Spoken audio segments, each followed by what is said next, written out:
Most samurai never died in battle. They died by their own hand, by choice. And not because they were forced to, not because someone held a blade to their throat, but because the system they lived inside had conditioned them, from childhood, to see that death as the most honorable option available. That wasn't weakness. That was the system working exactly as designed. At the peak of samurai culture, roughly 1 in 3 samurai deaths was self-inflicted. Seppuku wasn't rare. It wasn't extreme. It was just Tuesday. And that single fact tells you more about the psychological world a samurai lived inside than any battle story ever could. Because the real story of the samurai isn't about how they fought. It's about what it cost to be one. It started at around 5 years old. And from day one, it wasn't really education, it was reconstruction. Taking a normal child and methodically rebuilding him into something that could function under conditions that would destroy most people. By 7, he had a sword in his hand. Not for sport. Not for exercise. The sword was the physical version of everything the samurai code required. Total control, total presence, total commitment to whatever was directly in front of him. But here's what most people miss about samurai training. The physical side wasn't actually the hard part. They also spent hours every day on poetry, calligraphy, Zen meditation. And that sounds completely disconnected from warrior training until you understand what all 3 of those things have in common. They all train the same thing. The ability to silence the noise inside your own head and act from a place of pure clarity. Because in real combat, the thing that killed samurai wasn't always the enemy in front of them. It was the half-second of hesitation that came from a mind that wasn't fully under control. That half-second was the difference between walking away and not. So they spent years, learning to override their own instincts, training the hesitation out, building a mind that could feel fear and keep moving anyway, without letting any of it reach the surface. By the time these boys became men, that control wasn't something they were performing anymore. It was just who they were. But the training was only building the foundation. What they were being prepared for goes much deeper than most people realize. Here's something that genuinely sets samurai culture apart from almost every other warrior tradition in history. A samurai didn't serve a country, didn't fight for an ideology, didn't even really fight for a cause. He served one man, his lord. And that relationship wasn't just important. It was everything. The entire structure of his identity sat on top of it. His lord's honor was his honor. His lord's enemies were his enemies. His lord's survival mattered more, genuinely, not just philosophically, than his own. And the pressure that created was constant. Never switched off. Never took a day off. Every single interaction with his lord was an assessment. Loyalty being measured. Competence being noted. Emotional control being quietly observed. A samurai couldn't show up distracted. Couldn't let frustration cross his face. Couldn't hesitate on an order even when something inside him knew the order was wrong. The service was total. No room left over for doubt. Now most people hear that and think it sounds extreme. But here's the psychological reality underneath it. When your entire identity is built around one relationship and one purpose, you actually become very hard to break. Because you're not carrying the weight of deciding who you are every day. That's already decided. The only question is whether you're living up to it or not. That clarity created something remarkable under pressure. But it also created something darker that most people never talk about. And that's coming. There's a book called the Hagakure. It's basically the Samurai Bible. And it opens with one line that tells you everything about this world. The way of the samurai is found in death. Not as a poetic idea, as a daily practice.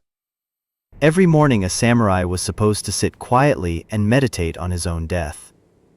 Picture it in detail. every possible version of how it could come, and sit with that image until the fear attached to it just stopped working. Modern psychology actually backs this up completely. Research on what's called death acceptance consistently shows the same thing. People who have genuinely processed their own mortality make clearer decisions under pressure. They don't freeze. They don't hesitate at the critical moment, because the worst possible outcome has already been faced and filed away. The samurai figured this out centuries before anyone put it in a research paper. A warrior who feared death hesitated, and hesitation got him killed faster than any blade. So they trained the fear out, every morning, systematically, until death stopped feeling like a threat, and started feeling like just the natural end of a working day. And what that does to a person over years is genuinely fascinating. When death stops being scary, other losses stop feeling as heavy. Grief moves through faster. Pain gets processed and set aside. Emotional attachment to outcomes, to places, to people, gets held loosely, always half ready to let go. It made them extraordinary under pressure. But here's what it quietly cost them that nobody talks about. That's phase 5. There was one thing present in every room a samurai ever walked into, every conversation, every decision. The sword pointed inward. Seppuku, ritual suicide, wasn't something done to a samurai by someone above him. It wasn't a punishment handed down from outside. It was a choice. His choice. The final act of control available to a man whose entire life was built around control. When honor was gone, through failure, through capture, through a lord's disgrace, the path back to dignity ran through death. And samurai were trained to walk that path without hesitation. Think about what it does to a person's daily psychology to carry that reality around, every single day, knowing that the blade at your side has 2 directions it can face. What it created was a very specific kind of calm that's hard to explain from the outside.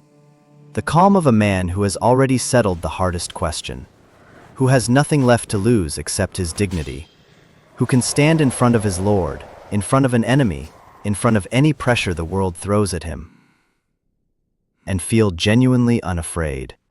Because the thing most people spend enormous energy running from, the samurai had already made peace with before breakfast. But making peace with death and actually being at peace are 2 very different things. And the gap between them is where the real story lives. Here's what the samurai system never put in the curriculum. The same thing that made these men unbreakable under pressure, made normal human life genuinely hard to live.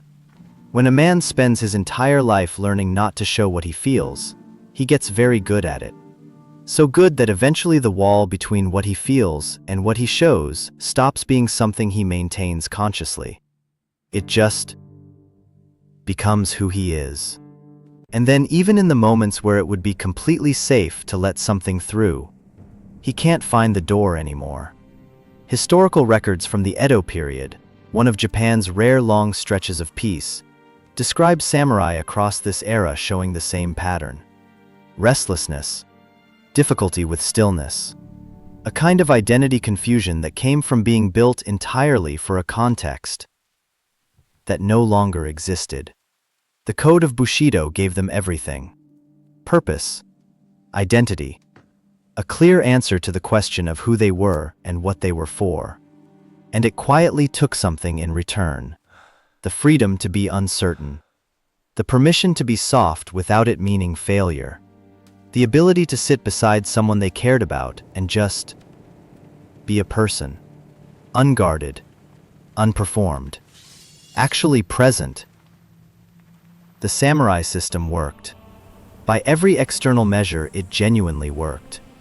It built men who could face what broke everyone else, who held composure in conditions designed to destroy it, who created a code so complete it outlasted the entire world it was built for. But the man living inside that system, The one who started every morning sitting with the image of his own death. Who served his Lord so completely there was no room left for his own doubt. Who carried a blade that pointed in two directions and had already decided which way he'd use it if it came to that. That man paid a price that never made it into the history books. Not in blood. In everything the armor required him to leave behind. The armor protected him from everything outside.